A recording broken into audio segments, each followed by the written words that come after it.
Thank you for checking out Coastal Community Church. We hope that you receive hope and encouragement through this week's message. If this ministry has impacted your life in any way, please share your story at mystory@coastalcommunity.tv. We hope you enjoy the service.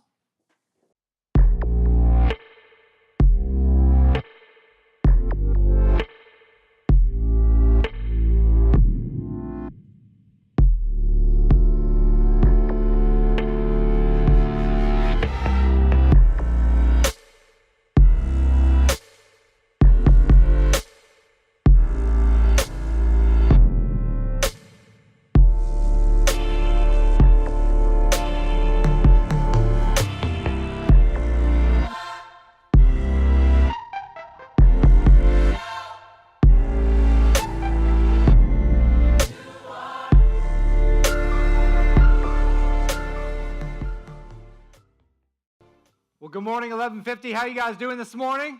You guys doing well? Fantastic. Hey, my name is TJ. I'm one of the pastors here. We're glad that you're with us this morning. And before we kind of begin today, I just want to let you know about something that's coming up this Wednesday. Everybody say this Wednesday. Okay, somebody was off. I can't tell because all I see is bright lights. But everybody say this Wednesday. 7 p.m. Night of worship. I'll be there.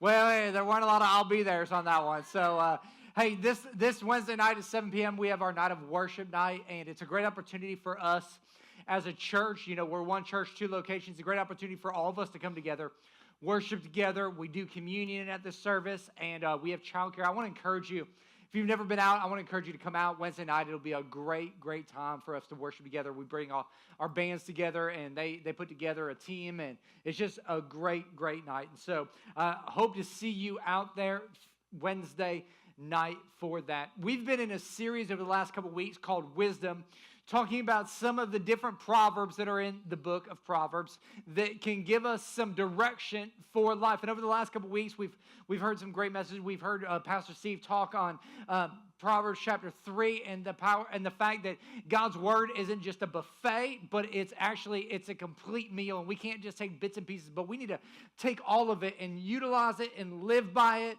and allow that trust and that understanding to come through God as we rely on Him. And over the last couple of weeks, you've heard from myself as well as we've talked about the power of the relationships that we have in our lives and the people that we choose to put closest to us. We got to be very, very careful with those people. And then last week we talked about the power of our words, and in a day and age where words are thrown out so meaninglessly, it's important for us to understand that our words have power. And today what I want to talk to us about is something that of all the things we're probably going to talk about has had the greatest impact in the area of relationships in my life. And I think for my life, it's been extremely helpful. For other people's lives, it's been extremely destructive. And so today, whether you're married, you're single, you have friendships, you're going to have co-workers, family life, I believe that what we're going to talk about today, if we can harness this and understand this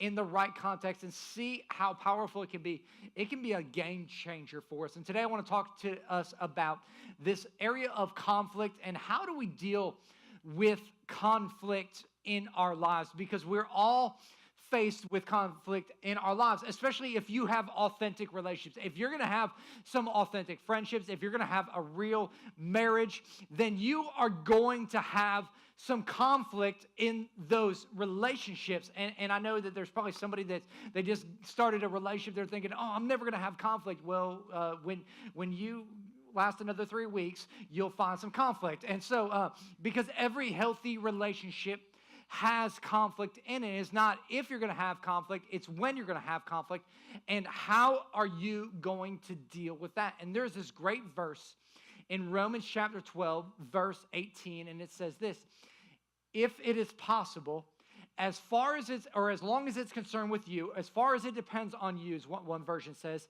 live at peace with everyone.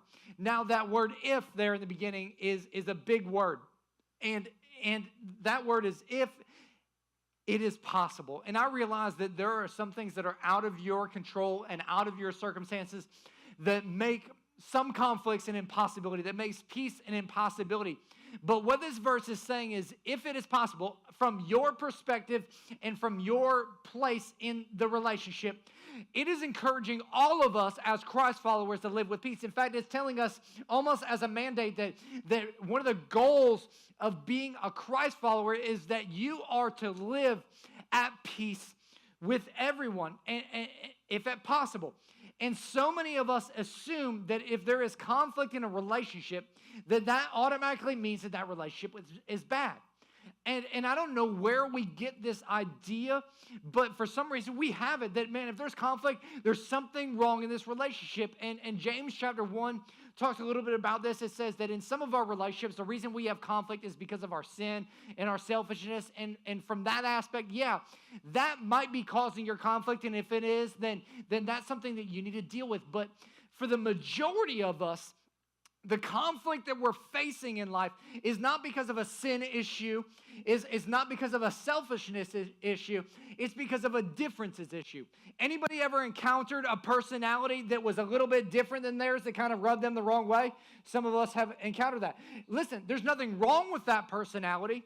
Other than the fact that you don't like it, that's the only thing that's wrong with it, and that's not really a sin. And so, you can't check that one off. Oh, they're sinners. That doesn't work. The reality is that's just how God wired them, and because God made every single one of us unique and individual, there are going to be some differences in life that aren't bad things. They're just differences. And so the question is how do we respond to those differences? And the quality of our relationships depend not on whether or not we have conflict, but the quality of our relationships are dependent on how we respond to conflict. That's what they're all dependent on. And I believe that most of us are grossly unequipped to handle conflict in life. It reminded me of back when I was just graduated from high school. And after I'd spent a year of trying to figure out my life after getting kicked out of college, I ended up doing this internship where I moved to Garden Valley, Texas, which is a little town of nothing in East Texas, where I did this internship for a year. And we lived on this 100-acre piece of property, and we would do a lot of events and different things on the back part of the portion of the property that was called the Back 40. Huge woods area, and it was winter in Texas, which is one of the most miserable things. It's worse than summer in Florida, if you can believe that right now. And it's so cold, and it was snowing, and we were outside having this retreat. And I was walking around with a group of friends, and there's like 6 of us. We were just walking around through the woods, and one of the guys, as we're walking around, takes off running as fast as he can towards this tree, and we're all thinking, what the heck is this guy doing? Like, he has lost his mind. And he jumps off of his feet into this tree, like wraps his arms around it like he's going to tackle it, and just absolutely obliterates this tree. I mean, this tree is probably 1.5 feet round, knocks this tree over and just crushes it. And he's doing this over and over and over again. And all of us are thinking, like, this is the manliest man we've ever met in our entire lives. Like, this guy is bad to the bone. And so we're walking, and I'm like, hey man, pick a tree out for me. Because I want to be the man too. Like, I want to feel like I'm the manliest man on the face of the planet. And so he goes, oh, there's a tree right there. He's like, points at Susie. And he's like, run for it. And I take off as fast as I can. And I was a college defensive back. I'm pretty fast. And so I'm running as fast as I can. When I get close to the tree, I leave my feet like he does to wrap my arms around the tree. And I go to wrap my arms around the tree, and I hit that tree, and I bounce off about 8 feet. That dude sold me out. See, what he knew that I didn't know, and I was like, after I'd come to consciousness and sued the NFL for a concussion, I was like, dude, pick me out another tree, and I obliterated it, and it was awesome. What he could see that I couldn't see is he could look at trees that looked perfectly good on the outside. And based on some things that he understood about them, he knew which trees were rotting on the inside, which trees were infested with termites, and he would pick those trees out and just completely obliterate them. And it got me thinking about this idea of conflict, because I put it like this in your notes. Unresolved conflicts are the termites of our relationships. Because for a lot of us, what happens is people look at the outside of your relationships and they see that, man, your marriage looks good, or your friendships look good, or your work environment is amazing, or your relationship with your kids. They look at it from the outside. And everything on the outside looks great. I mean, from an outside perspective, it looks like you have got it going on. And so from just looking at it on the outside, our perception would be, man, that thing is healthy and that it's all good. But the reality is, for a lot of our relationships, because of the unresolved conflict that's in our lives and the bitterness and the anger that we have allowed to stay within that relationship, why it looks good on the outside, there are termites and there is rot happening on the inside. And all it's going to take for your relationship to topple over is one disagreement where you don't see eye to eye, where you have one miscommunication, and all of a sudden that marriage is going to fall over, or that friendship is just going to obliterate right before your eyes. And so our relationships, the reason why I say that is because for a lot of us, the unresolved conflict in our lives is this termite that is eating away at the center of our relationships in life. And so until we start to resolve that, man, it's going to do some incredible damage. And so for the next 20 minutes or so, what I want to talk to us about is I want to talk to us about how we can see conflict differently. And for some of you, I hope the way that you see conflict is transformed, and I hope the way that you respond to conflict is transformed. And listen, if you love fill in the blanks, today is your day, because we have got fill in the blanks out the wazoo. And if it's not, maybe it will become that. And so if you're taking notes right away, I believe this: conflict is the opportunity to demonstrate the love and power of God in our lives. I believe that with all of my heart. Conflict is our opportunity to demonstrate the love and power of God in our lives. And if we'll see conflict differently, I believe it will change our lives. Now, when conflict happens for the majority of us, we respond in one of two ways. And I put it in your outline like this: we either flight or we fight. We either flight or we fight. And let me kind of define those a little bit. If we have the tendency to take the flight aspect, what we do is we run from conflict. Like, man, we try to sweep conflict under the rug. We try to ignore it, thinking that if we ignore conflict, then it will just go away. On the flip side of that, there is the fight aspect, where when you start to see conflict, your blood pressure kind of rises up. You get a little bit excited because you love to fight. Like, you're looking for opportunities to have conflict because you just want to fight in some relationships. And so what I want us to do is I want us to have a little bit of a self-evaluation of where do we fall on the spectrum of flight or fight. Like, where would you mark an X and say, man, I lean more towards this side or that side? And I know some of you guys are going to be like, well, I'm right in the center. No, you're not. You're a liar. Okay, we either fall to the left or we fall to the right. We either fall towards flight or we fall towards fight. Now, if I was to mark an X on mine, it would be more towards the flight aspect. I try to avoid conflict if at all possible. Like, not that conflict is scary to me, but if I can avoid it, man, I'm going to try to avoid it. That's just straight up truth. What's interesting is that my wife, Shayla, she is on the fight side. And so if there's conflict there, let's duke it out, you know? And so it's an interesting marriage. But this isn't about my marriage today. So like let me define what I mean by these, because I'm a flight person. We'll start with flight. Flight people tend to use these responses when they are more interested in avoiding conflict than resolving conflict. And you can look at the flight people and you say to yourself that you are a peaceful person, that you want all of your relationships to be peace-filled. And while you may say that, that is not necessarily true, because this is not about resolving conflict and having peace. This is about you. This is about you and your feelings of wanting to avoid conflict. And for a lot of people, the reason that you want to avoid conflict is because you have this unwillingness to feel pain. I know that this is my reason for wanting to avoid conflict. I don't want to confront somebody and have conflict, because not that I'm afraid of hurting them. I'm afraid of the pain that I feel when I see them hurting. And I don't want to feel that. And so rather than feeling that, it's just easier for me to avoid it and to suppress it. And so what happens is that you're probably like me and a lot of other Christians where we are content with peace faking in life rather than peacemaking in life. Well, we're just faking peace like crazy. And so you go through life and everything looks good and it looks like all of your relationships are completely peace-filled, but you'll hop from relationship to relationship, from friendship to friendship, because you're more concerned with having the appearance of peace than actually having peace in your life. Now, the problem with people like myself that are in the flight-oriented nature is that we still have to deal with all those feelings of bitterness and resentment that we have from that conflict. And the way that we deal with that is we try to suppress it and we try to dam it up behind this wall of emotions. And so when somebody hurts us, we put that hurt there. When somebody offends us, we put that offense there. When somebody we feel like wrongs us, we put that wrong there, and we suppress all of those emotions. The only problem with that is we can only suppress those emotions for so long.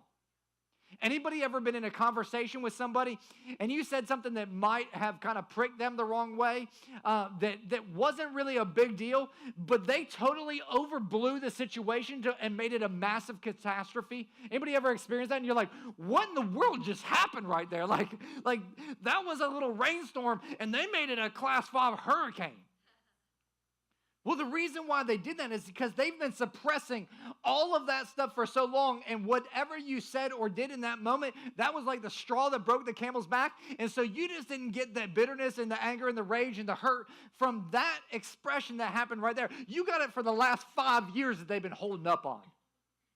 And that is an interesting moment, and so we have got to learn how to deal with this conflict in a healthy way. That's why we're digging into it. On the opposite side, for those of you that like to fight, not only are you mean, because you are, but fight responses, these are used by people that are more interested in winning than they are resolving. And for you, you don't really care who's right or wrong as long as you have the last word. You don't care about the conflict being resolved as long as you come out feeling like you won that conflict. And conflict just seems to kind of follow you around in life because you are constantly creating it. I would call you a drama-filled person. And you don't see anything wrong with conflict. Like you're like embracing it. It's like a good friend. And what I would tell you is just like, chill out, dude. Like chill out, relax. And so here's what I want us to learn today. It comes from Proverbs 19:11, and I think it's so powerful. It says, a person with discretion is not easily angered. It says, he gains respect by overlooking an offense. The Amplified Version, it says it so good. Good sense and discretion make a man slow to offense. And it is his honor and glory to overlook a transgression or an offense without seeking revenge or harboring resentment. And when I read that, I was like, oh my gosh. This is exactly what our society needs today. Because we live in a culture right now that honestly is just downright petty when it comes to conflict. It's just downright ridiculous when it comes to an offense. And honestly, we have lost the art of overlooking offense. And what the Bible is saying here to us, and what if we were to read a little bit deeper into here, what it's saying is overlooking an offense in life is actually one of the most powerful forms of forgiveness that you can extend to someone else. Because when you overlook an offense, what you're saying is like, I'm not going to harbor this bitterness or resentment, and I'm not going to lash out and try to make myself right in this situation. I'm not going to seek revenge, but I am going to choose to overlook it, and I'm going to make a decision to forgive in this moment. And that, my friends, is a powerful, powerful thing. And I think that something today that we need to learn in this day and this age. And what it does is it forces us to look at the realities of our flight or our fight experiences. Because when we're in the flight experience, here's what the problem with the flight experience is that everything, it's not about resolving the conflict, it's about how I feel. It's all about me, myself, and I, and it's about my comfort. It's about me feeling good about myself. And so many times what God is trying to do is he's trying to work those things out of our life. On the side of it is never about me. It's always about the other person. It's about blame. It's about shame. It's about winning and manipulation. And God is trying to work those things out of our lives. He's trying to break us free from those things so that we can experience true forgiveness in our lives. And what we got to understand that neither one of these responses, the flight response or the fight response, is a healthy way to respond to conflict. And so today I want to talk to us about a healthy way and a biblical response to conflict that's life-giving and life-changing and life-altering, that helps us get to the point where we can overlook an offense and move forward in life. And so if you're taking notes, number one there, and anytime that there is conflict in our lives, we need to understand that as an opportunity for us to seek to glorify God.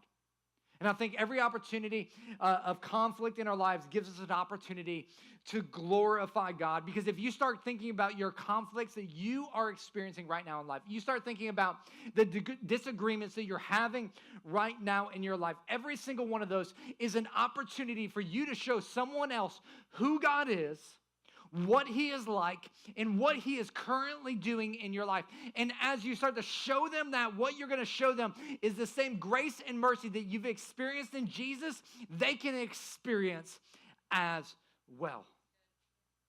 And if we can get that mindset when we go into conflict, to show that person who God is and what he wants to do, it will change the way that you and I deal with conflict. It'll just absolutely change how we think. Because what it's going to do is it's going to get us to a point where it's not about our agenda. Because so many times the conflict that we're facing, when we go into it, it's about the agenda that we have in that conflict. And I know this because this is how I respond to conflict. When there is a struggle that is going on, I play out how the conversation is going to go in my mind. Anybody else do that? Like, I'm going to say this, then they're going to say that, and when they say that, I'm going to hit them right there because I got the perfect comeback to that. And if they respond this way, then I'll come at them, boom, I'll hit them here. And either way, I'm going to win. Like, this is going to be the outcome, and if this is the outcome, then I'll be happy, then I'll be content. And we've got to get past this agenda mentality. And I think the first step here is we get to a place where we say, you know what, I'm going to drop my agenda. I'm going to drop my ideas here, and I'm going to trust the ways of the Lord. That his ways are not always my ways, and then he's got a plan and a purpose and all that. That's why Proverbs 3:5-7 says, trust in the Lord with all of your heart and lean not on your own understanding. He says, listen, you got to put away your agenda and your thoughts and your ideas and of how this is going to work out. He says, seek his will in all that you do, and he will show you which path to take. He says, don't be impressed with your own wisdom. And a lot of us, we're impressed with our wisdom. We think, man, if this and this and this, like, bam, I'll win. Like, that is your thought process. That's not God's thought process. He's saying, get rid of your stinking thinking and your wisdom. And he says, instead, fear the Lord and turn away from evil. He says that is what we have to do. And he says, again, there's going to be times that if you'll surrender to God in the middle of your conflict, in the middle of what's going on, he is going to call you to respond in a way that seems completely ludicrous to you. But the question is, will you trust God? And will you trust his ways? Secondly, second way we deal with it is we need to focus on our contribution. We've got to focus on our contribution to the conflict. In Matthew chapter 7, Jesus says this, do not judge others, and you will not be judged. For you will be treated as you treat others. The standard for which you use in judging is the standard by which you will be judged. And why worry about a speck in your friend's eye when you have a log in your own? How can you think of saying to your friend, let me help you get rid of that speck in your eye, when you can't see past the log in your own eye? Hypocrite, first get rid of the log in your own eye, then you will see well enough to deal with the speck in your friend's eye. And the wisdom here is saying, listen, you and I, we need to focus on the aspect that we contribute to the conflict. Because every single one of us has contributed to the conflict, and it doesn't really matter what the other person has done in that conflict. In fact, Jesus would tell us in Matthew chapter 5, verse 7, God blesses those who are merciful, for they will be shown mercy. And what mercy does in the middle of your conflict is mercy frees you from the need to fix whoever's wrong in that situation. And that's so important for us that we realize that mercy frees us from trying to fix that other person in life. And so many of us feel like, man, I've got to fix the other people. In fact, some of us feel like God has waved a wand over our life and given us the gift to fix other people. And so I need to fix this person. I need to fix this person. I need to fix that person. I really need to fix that person. And what mercy does is it says, hey, listen. Like, I'm going to give up my rights to fix everyone in life. And we talked about this last week. We said in life, every single person needs healing. There is not a single individual out there that does not need healing in their life. And so many times when we're in conflict, we think, I'm right and they're wrong. Or this is the biblical response and that's the non-biblical response. The only problem is that neither one of you is right and wrong. The problem is that both of you are unholy.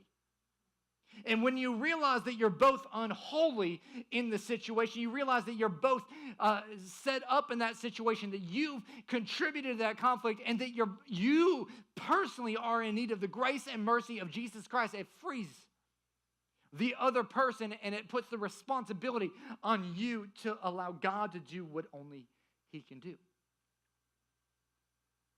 And as humans, I don't know about you, but I love being right. Anybody else? Like, I love, like, I just want to be right all the time.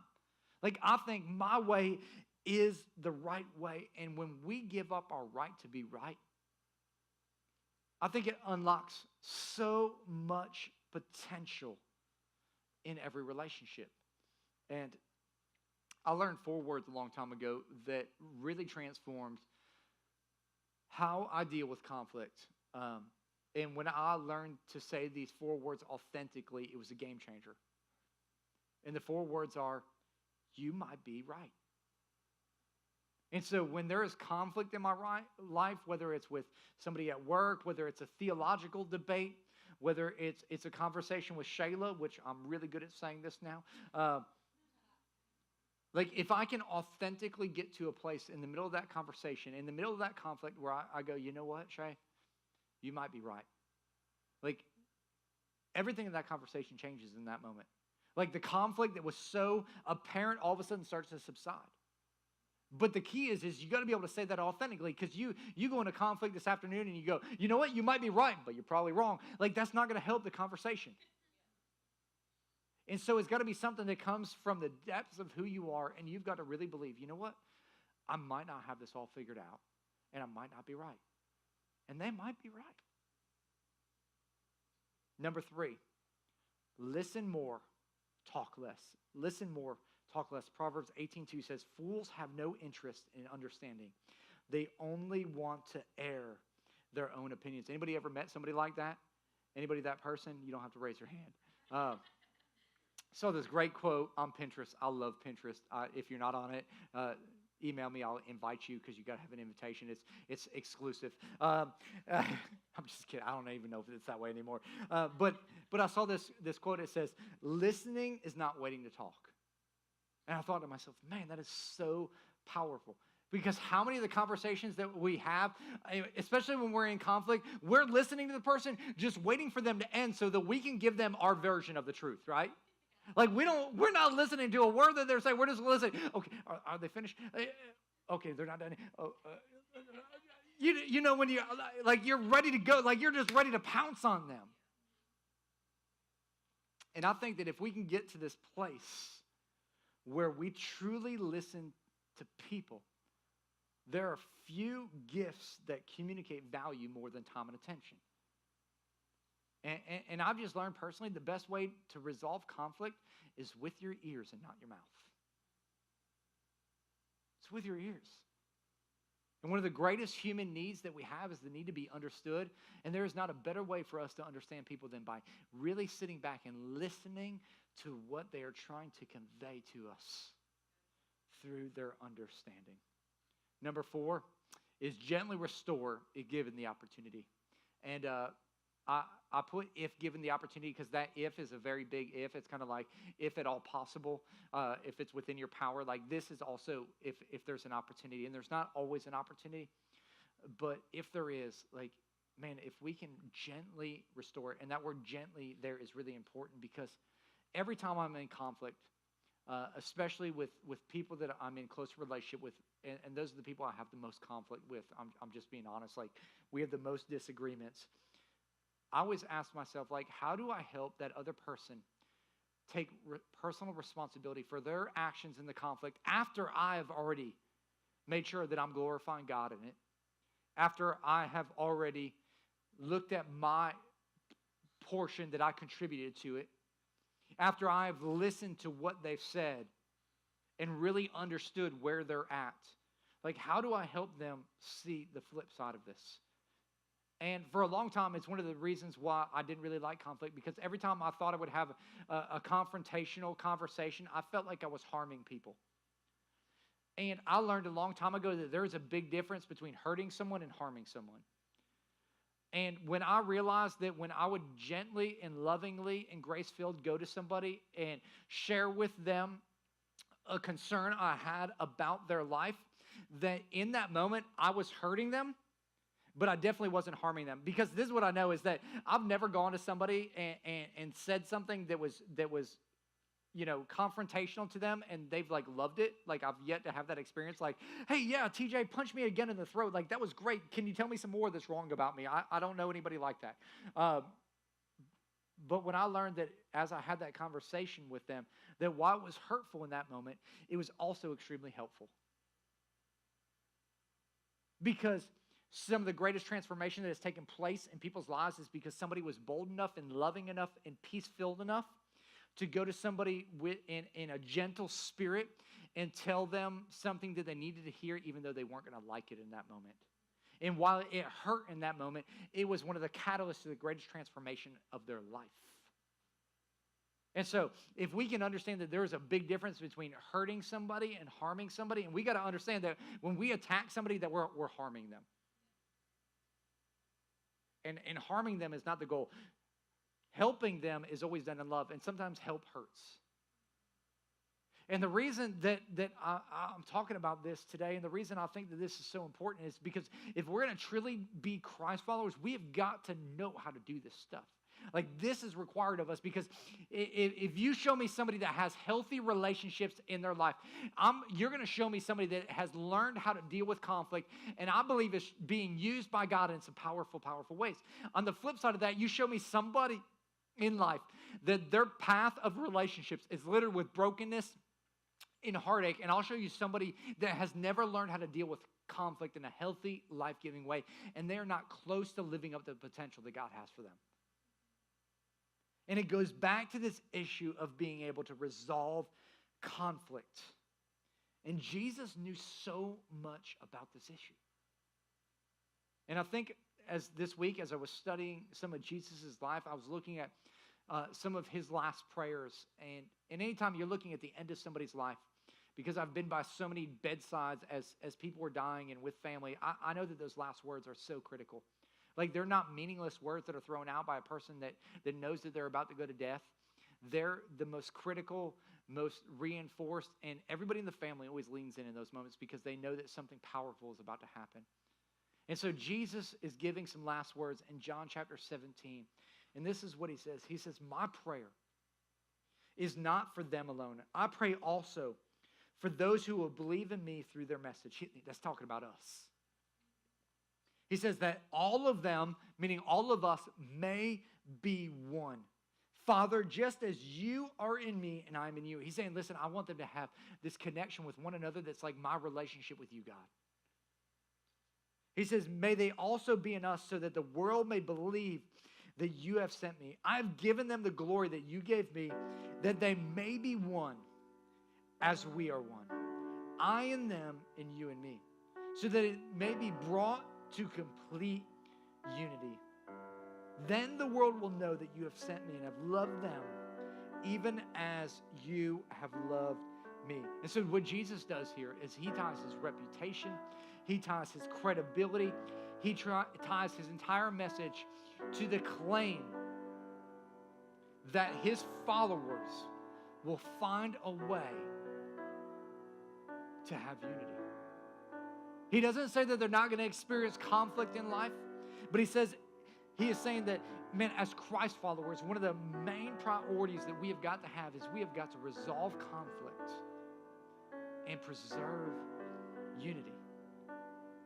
And it got me thinking, like, Jesus could have prayed anything he wanted right here. He could have prayed that his believers would have been blessed and prosperous in life. He could have prayed that they would have had no opposition, that the message would have just spread like wildfire and it would have been easy.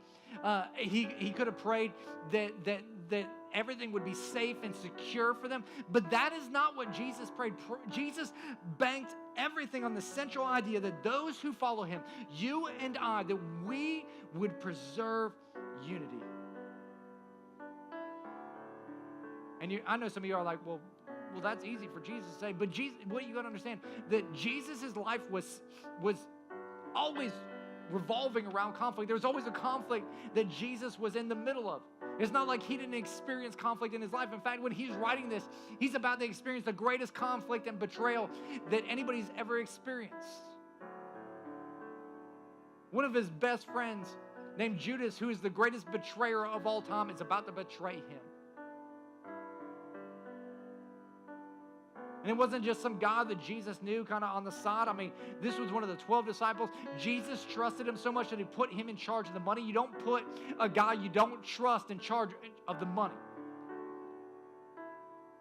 And so Jesus had this extreme confidence in him.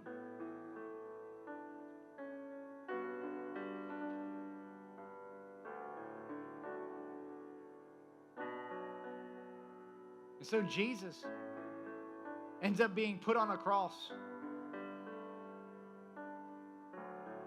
Not because of a government that opposed him, or religious leaders that didn't understand him,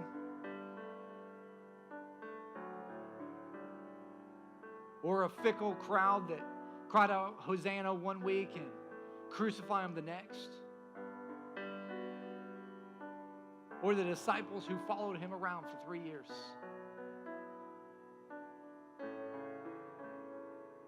He's put on a cross because his friend Judas sold him out for 30 pieces of silver.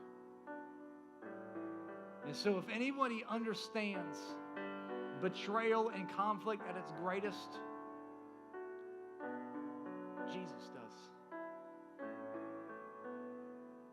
And as Jesus looks out over all of humanity on the cross,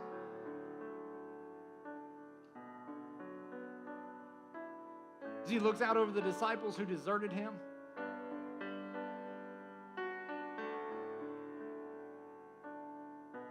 the religious leaders who should have accepted him, the government that could never understand him, and Judas who betrayed him, he says, Father, forgive them, for they know not what they do.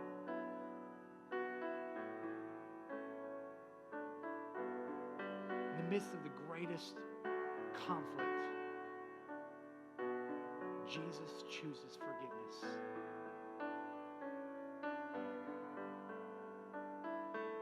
And I realize that you may not have chosen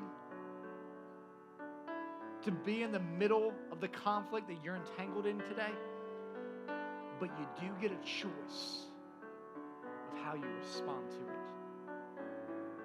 And my prayer for us as a church, as individuals, is that we would choose Jesus' response to forgive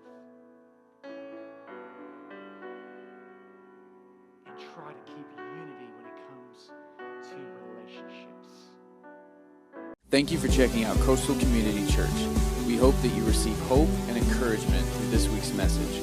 If this ministry has impacted your life in any way, please share your story at mystory@coastalcommunity.tv. We hope you enjoy the service.